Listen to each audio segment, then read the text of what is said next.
Hey everybody, welcome to another episode of Undercooled, Materials Education Podcast. I'm Tim Chambers. I'm here with my host Steve Yalasov, and today you get to hear from somebody who's not us, which will be way better than hearing from us. We have a guest all the way from the far reaches of Western Canada. So Bosco Yu is joining us from the University of Victoria. Glad to have you here, Bosco. Well, thank you so much, Tim and Steve, for having me today. Glad to have you. Can we just start off with some introductions? You can tell our listeners a little bit about yourself. Maybe you could tell us how you got into material science in the first place and what you're doing in the education space now that you're a professor. Yeah, sure. So my story about material science and education is a series of very lucky and random events. So I was born in Hong Kong, and when I was young, I struggled a lot with the traditional educational system. So it was back in the mid 80s to early 90s, and so Hong Kong education system is a lot about spoon feeding, and turns out I was actually undiagnosed with a learning disability when I was young. I only know that recently. So I struggled a lot. I was consistently at the bottom of my class in primary to high school. And luckily, my parents were nice enough to give me a second chance. So I repeat a few years of high school in Canada. So I went to Toronto. And that was really lucky because in the Canadian educational system, there's a requirement for extracurricular. And I joined robotics club. And so I was one of the students that actually attend the first robotic competition. Our team did terribly, but I didn't care. It was the first time that it didn't feel like a failure, even though we didn't do well in the competition. It felt like that we're actually learning something, we're actually scoring points, and we're working together with creative design with the robots. And so I started to really like it, engineering. In year two, an embarrassing design for myself actually lead to the role that I joined material science. So I was designing a roller system for our robot to pick up some basketball at the time. And guess what? I thought that steel is real. I thought steel is strong. And so I built the entire thing out of steel, or designed the entire thing out of steel. We assembled the things together, and then the robot is 15% overweight.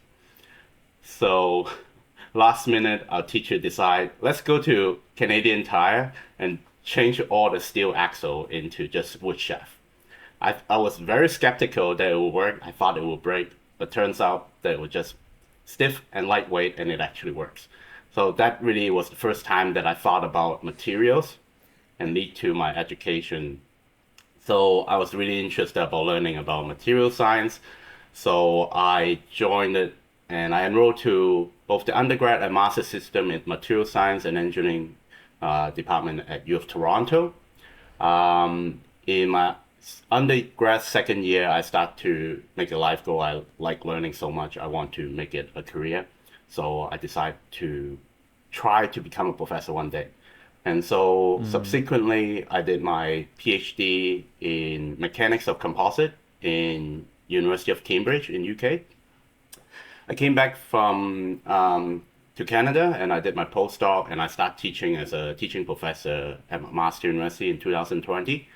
And last year, I joined as an assistant professor in the mechanical engineering department at University of Victoria in BC. So now at VC, I do 50% of research, 50% of teaching. So my research is on sustainable mechanical metamaterials. And my university and my student really care about environment. And so when I'm teaching, in my teaching term, I teach Introduction to Material Science to our second year mechanical engineering student. And I also teach a fourth year electives on material selection for sustainable development to the students. That is such a great story. One of the things I love about material science as a field, and also just as a community, is people come to here from so many different places. There's not a single path into material science. it's a real strength of the field that we have so much diversity of people from different backgrounds because materials touch everything. Steve was a math major. I was a physics major. Somehow we ended up here. And, I got to say, I love that story because you talked about robotics, which, of course, is a really hot topic now. And it kind of struck a nice note with me because we just started a robotics department in our College of Engineering. And I was on the curriculum committee at the time when they were proposing their new curriculum. And can you believe that in all of their distribution requirements, they weren't requiring their students take material science? And I brought that up. And the head of the program, the guy who started it all, actually said, we don't care about materials. We just use aluminum. And I'm going like, what are you talking about? Don't you understand that, materials will allow your robots to be stronger and lighter, to allow your robots to have all sorts of smart functionality built in it? What do you think your sensors are made out of?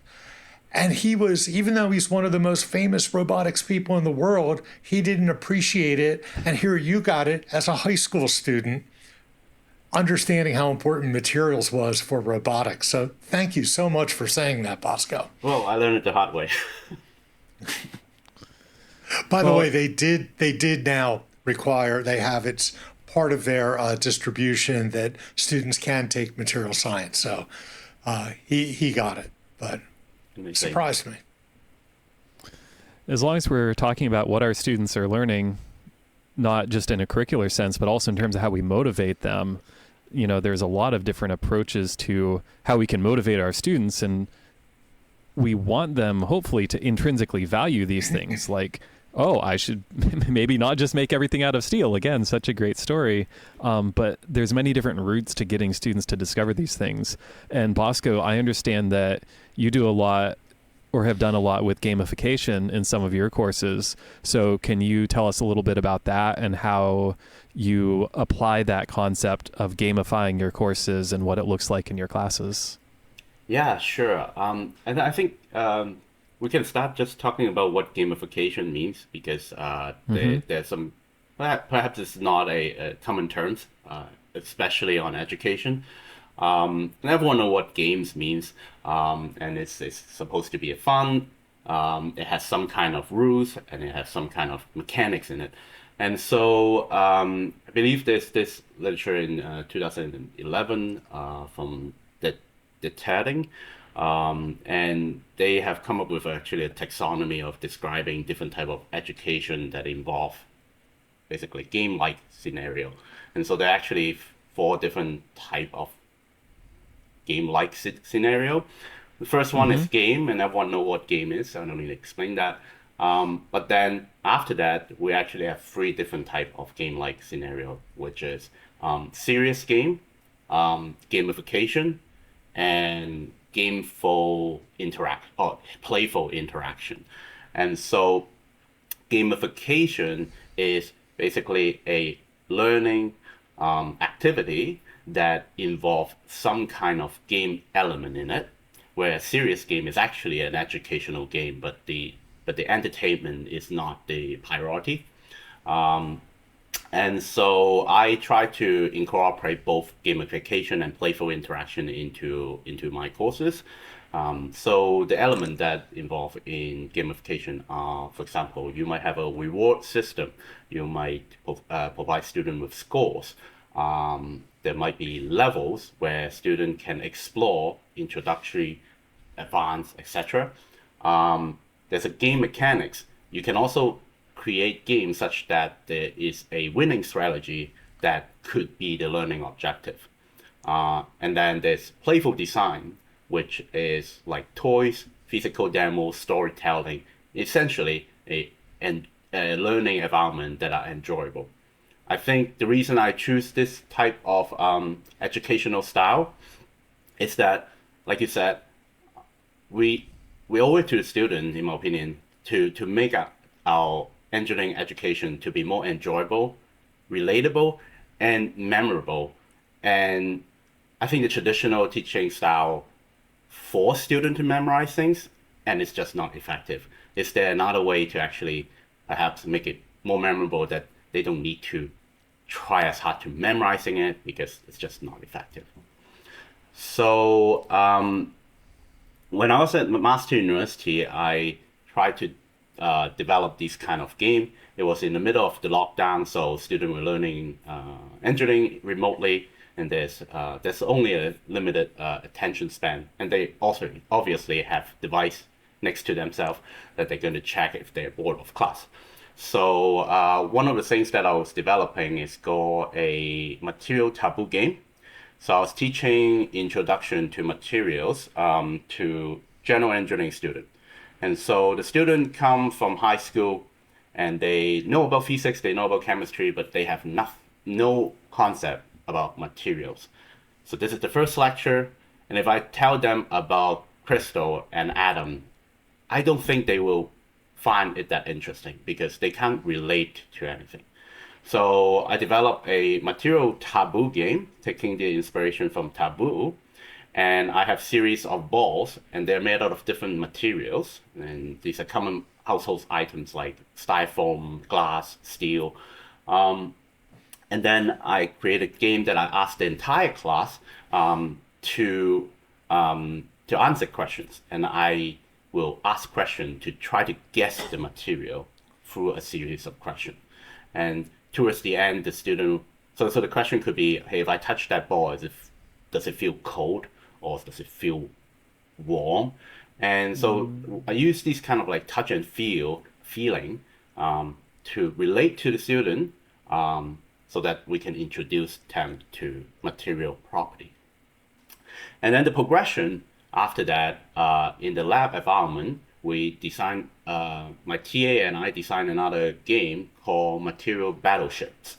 And so it is a chart of X and Y axis, and you can put different material in there. You can put silver, you can put aluminum and gold in there, and they will have different, let's say, density and stiffness. And so the chart will basically represent that. And two students will compete against each other. They have different material property chart. And so their battleships or the material are in different location. By the end of that game, they can only win if they can guess what is the axis of the other student. And then there's also different levels, and the level 1 is what we just covered in the lecture, whereas the level 2 and 3 are material property that are incoming. So the students that are more advanced into the game, they can actually try to learn about this new material property before the next lecture.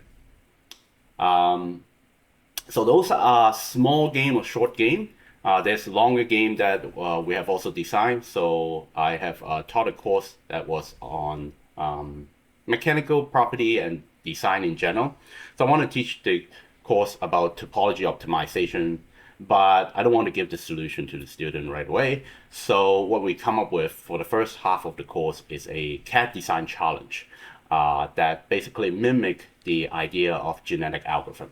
So the entire design challenge was kind of like a game where students will submit, each group will submit a CAD design of a knee implant, and the objective is to make it optimized for strength to weight ratio. And so the students submit the CAD design, and each week we will iterate. We'll have basically a ranking board. The top 50th percentile of those CAD design will be selected, and the bottom 50% percentile will be eliminated. And then we'll move to the following weeks, and the student need to then talk to neighboring team on those top 50 percentiles design, and they have to make and create a new inspired CAD design based on their parents' design. And so it's very similar to genetic algorithm, and they go through multiple weeks until at the end, we look at what is the top winning team's design. And so it was really enjoyable. And it turns out it was only 2% off compared to the topology optimized solution. Yeah.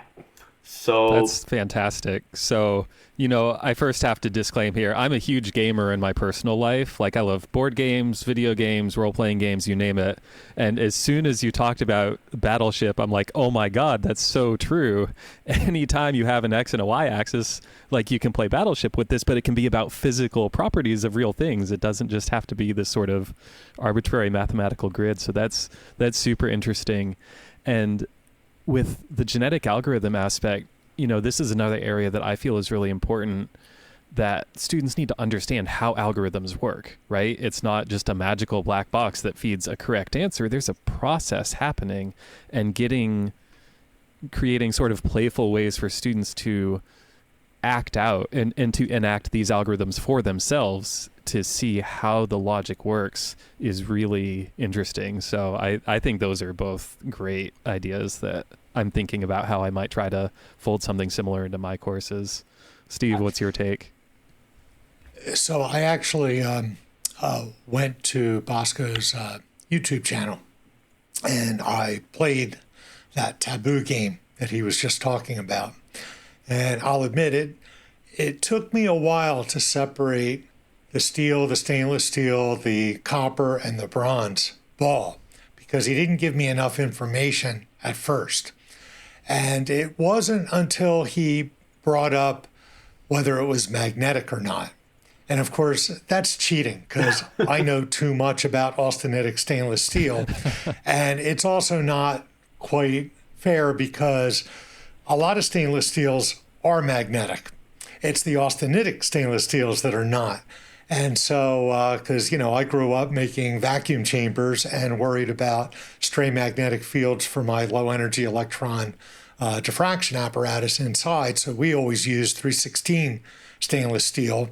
But of course, that's much more difficult to machine than, you know, 404 or other ones. But we could always tell right away if it was 316 by just pulling a magnet out. So as soon as he said that, I knew what the answer was, even though I know that the copper and the bronze wouldn't be magnetic either.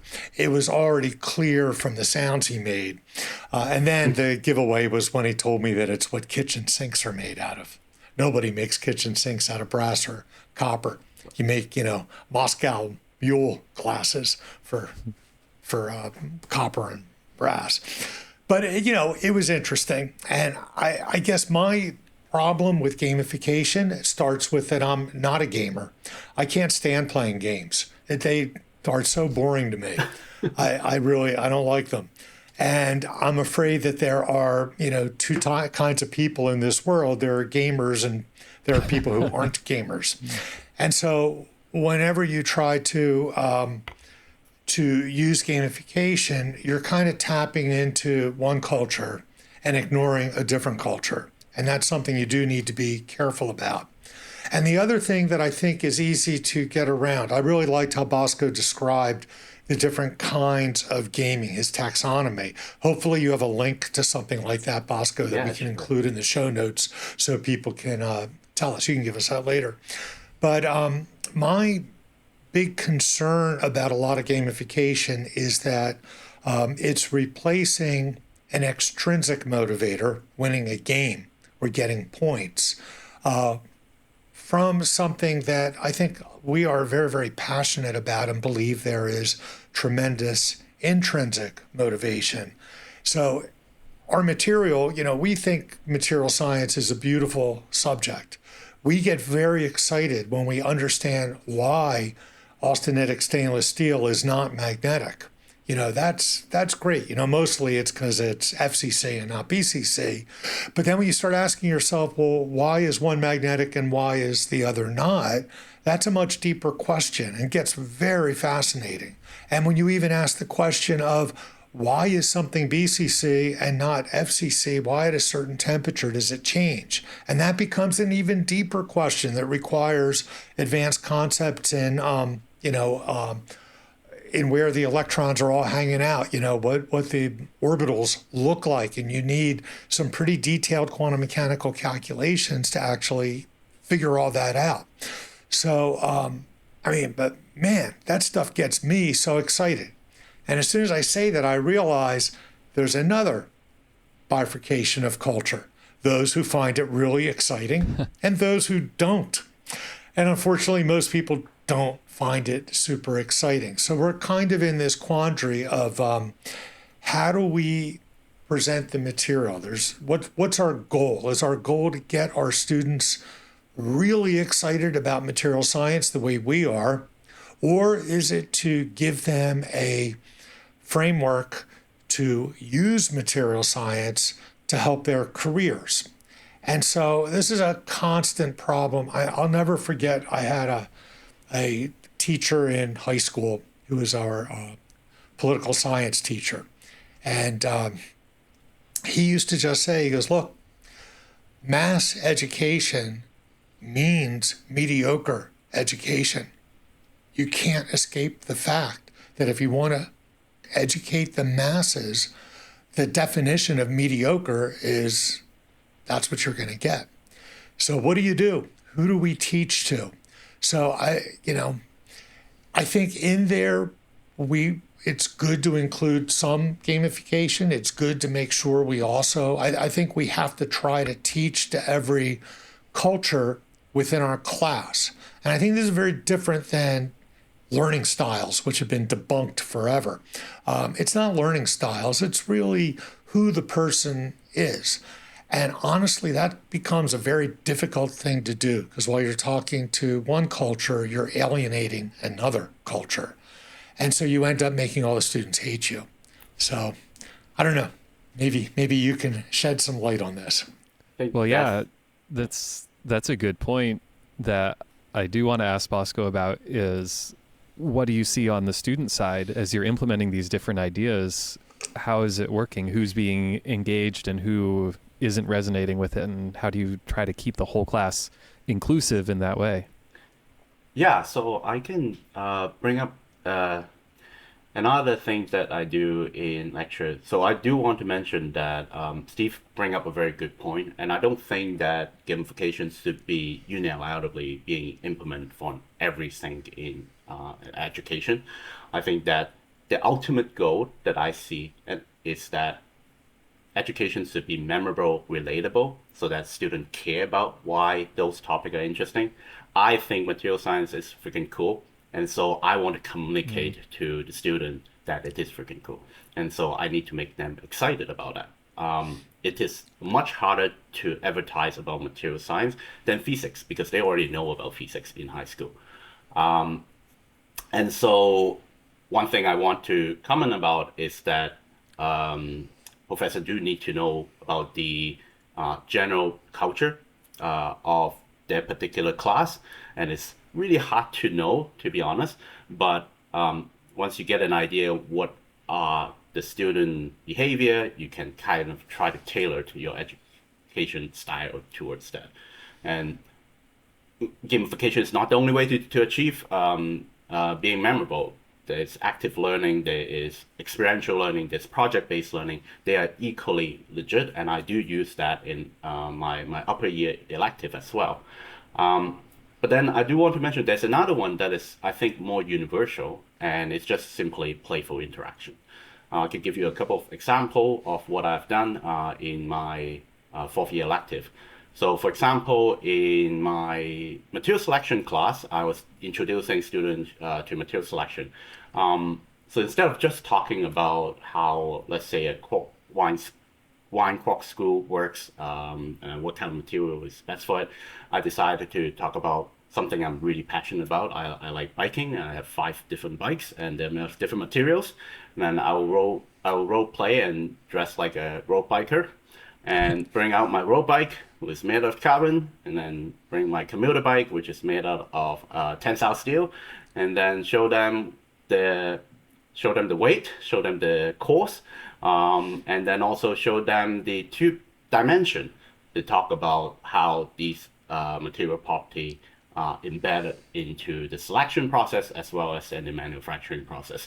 And I think that playful interaction is really important because students think that you care, and they can see your passion, and it's just relatable because this is everyday example, right? I also tried to role play as a Detective Conan and talk about a forensic investigation of Titanic disaster and looking into the forensics report and talk about how the Titanic steel was inferior compared to the modern steel. And then this is another one. I really enjoy cooking, so I baked pizza in the lecture, and it was baked on top of two pieces of material, and the lecture learning objective is on thermal conductivity.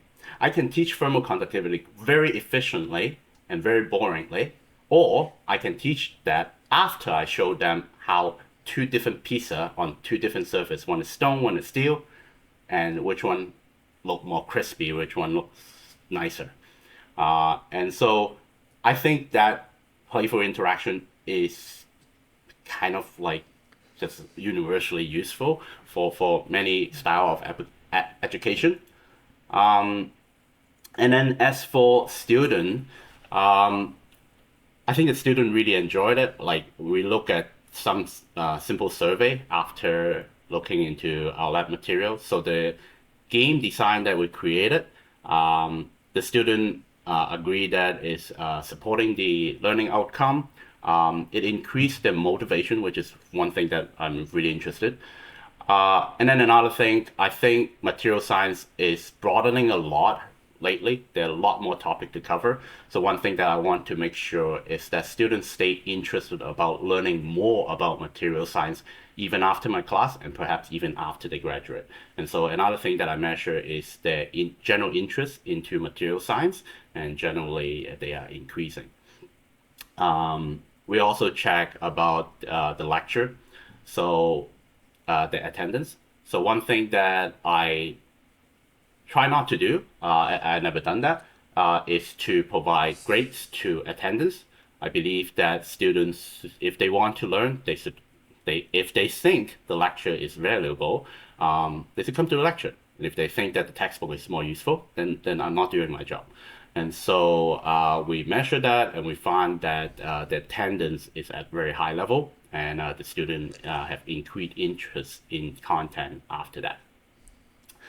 So yeah, I don't recommend doing gamification on everything, and I also don't recommend everyone to do gamification because kind of you need to be a gamer in the first place. But yeah, it seems to be working. That's great. I love your pizza example. And of course, I followed the work of Nathan Mervgold, who was the first person to actually talk about that in Modernist Kitchen. I don't know if you know who he is. He was a physics PhD student. He was a postdoc with Stephen Hawking, and he developed some bit of code that this guy in the United States named Bill Gates thought was critical to his new operating system and bought the company. And Nathan Mervgold became one of the original founders of Microsoft. But his passions, besides physics, were cooking and photography. And so after he made his billions, he quit the company and he started out near you in the Pacific Northwest, this company, the Modernist Cuisine, and hired all these scientists to do food science. And one of the things he did was look at why steel is much better, because not only does it have a great heat capacity like the stone, but the thermal conductivity is way higher than stone. And so you need to get that heat into the rising crust quickly to get the big bubbles and the crispy texture. So that's great. How do you actually do that, though? We're not allowed to bring propane or wood fires into our lecture halls. How do you do that? Oh, it was a lot of research and figure out health and safety. And we end up using a mini oven, and it wasn't actually pizza. I have to go into different supermarket and try different dough, and end up using empanada, a frozen empanada for it to work. Yeah, research. That's great. That's fantastic. I do bring food examples into class all the time. Partly I'm very food motivated, but also there is so much science in cooking and so much material science in it. And just the other day, a friend was asking me why whiskey stones are so bad and why they don't actually cool your drinks. And had to talk about latent heat. Well, yeah, it's not the heat capacity of the ice that matters. It's all the energy that gets sucked up into melting the ice is how you're actually cooling your drink. And yeah, these examples are just everywhere.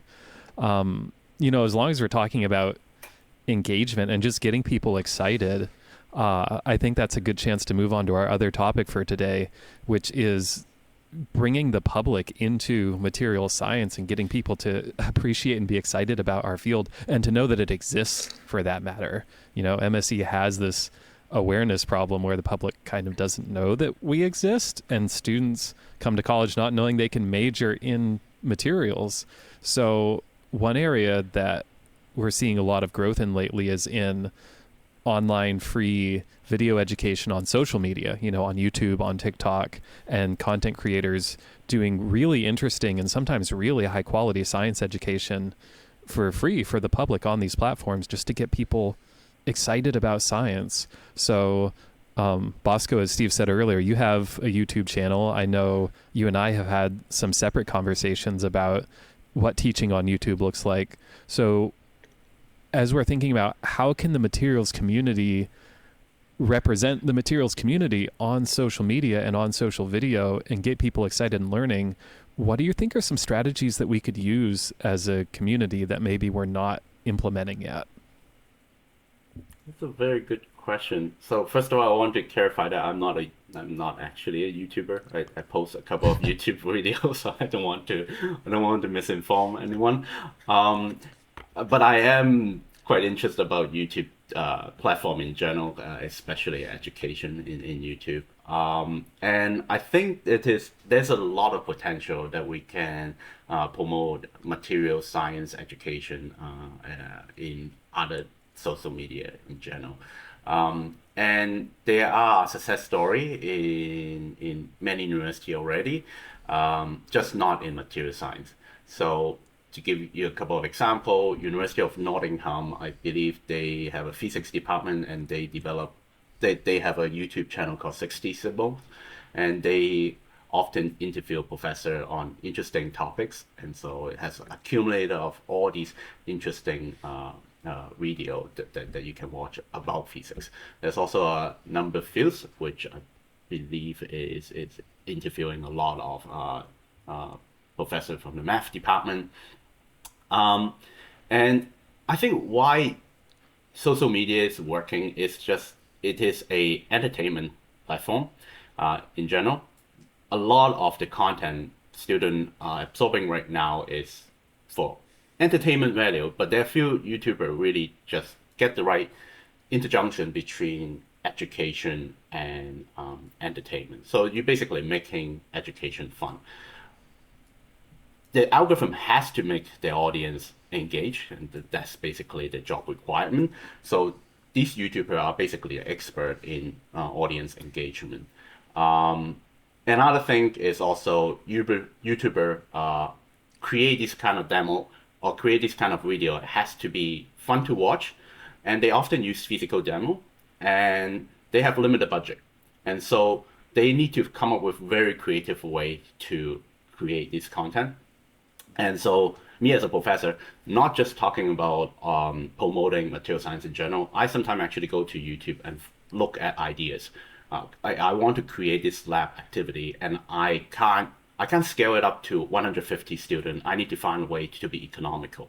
I'm going to create a demo or lab activity that is cheap enough to do that. I look into YouTube, and there are already many YouTube videos that is available. It's about material science. I can name a few. There's SmarterEveryDay that does tempered glass, Veritasium that does transistor and piezoelectric effect, Physics Girl on polarizing glass, Steve Mould on crystal oscillator, and then Breaking Dip even built his own scanning laser microscope. So these are all very material science related content, but it's kind of embedded in the general umbrella of science, STEM, or physics name. I think it would be cool if we can collaborate with these educator in YouTube and in social media, and work on video together. That that are stating out that it is material science related. And I think that in terms of promotion, I see that there are a few universities already starting to do something related to material, mostly metrology though. So University of Utah have Instagram channel. It's called Metrology with Marina. And they dive deep into element by element and talk about the historical perspective of those elements to engage the newer generation.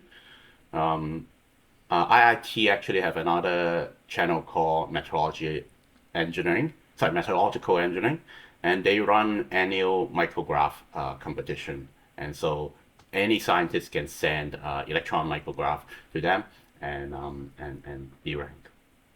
Our student, my previous university, at my master university, our student also create reel on TikTok.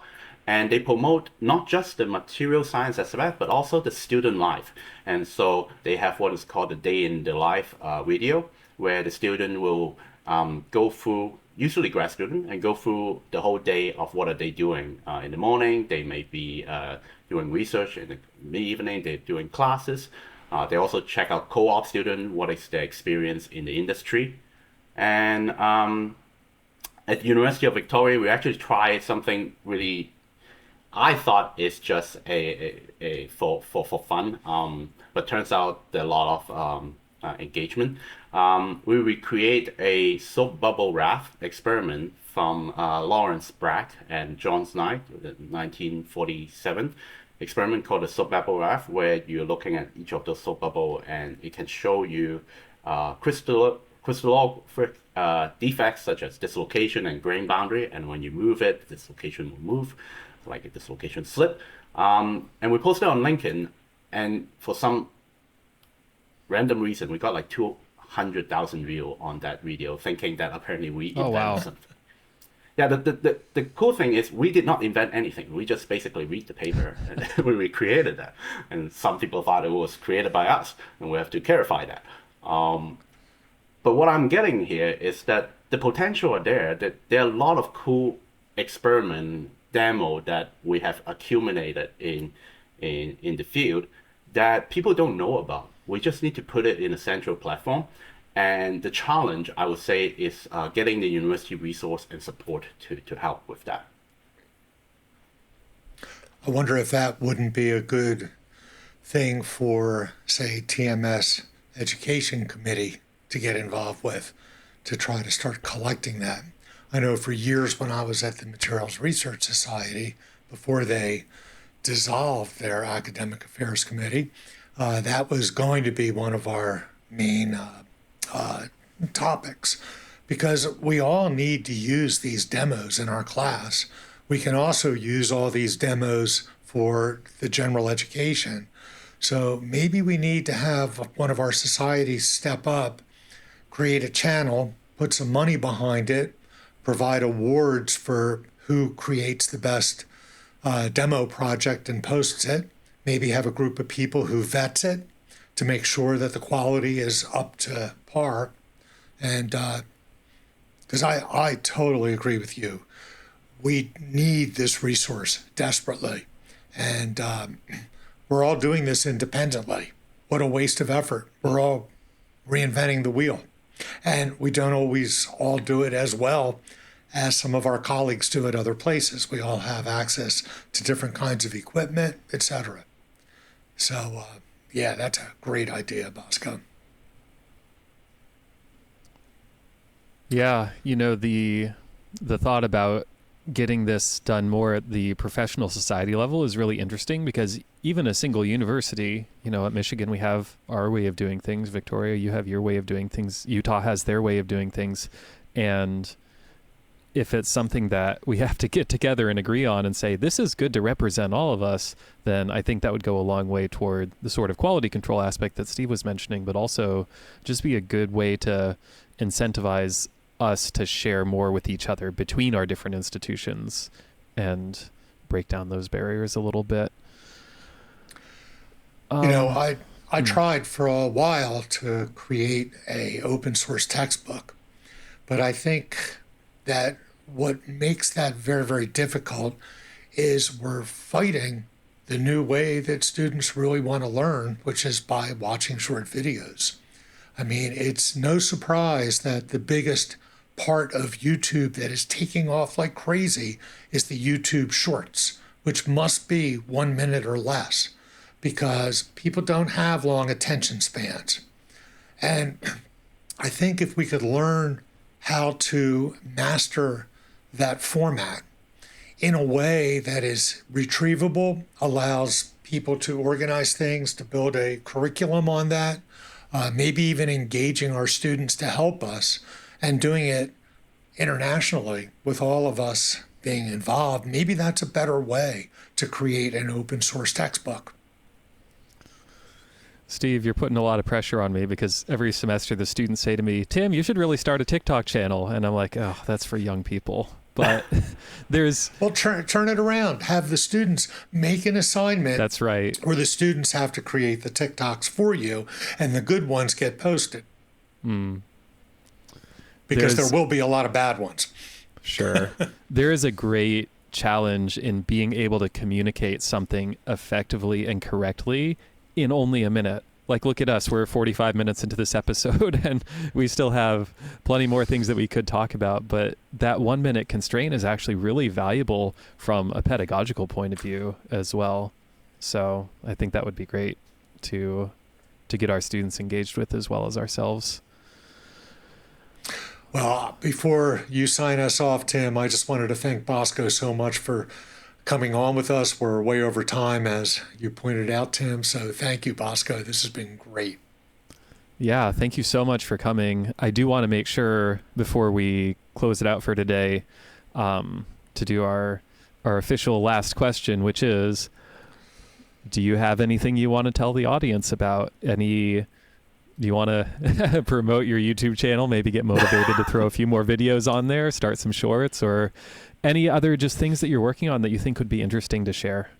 Yeah, I guess the one thing that I'm working on right now is in collaboration with ANSYS and my colleagues on Dr. Joe Lagos from Cal Poly. So we recently hired a co-op student, and we are designing something that I think both you and Steve will like. We're creating a marble games for teaching material science to grade 12 students. And so this game is going to be very tactile. All those material is supposed to be, you can just touch and feel, and we're going to talk about material property in it. And we're just going to make this audience to know the differences between one material versus the other in a very playful manner. We're going to present the prototype in the North America Material Educational Symposium. We're still trying to figure out the course and IP at this point, but the goal is to make this available to other universities so that as a community, you can have this board game and promote material science in outreach events and university fair.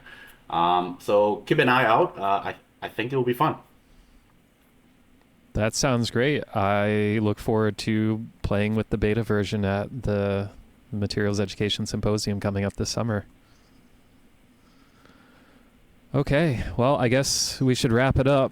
My clock is yelling at me to shut up already. So, Bosco, thank you again so much for making the time to come be with us to share your ideas and your insights about teaching material science and engineering. And I suppose that's it for now. To you, to Steve, to our audience, we're recording this on December 30th, so Happy New Year to everyone, and I guess we'll see you next year on the next episode of Undercooled.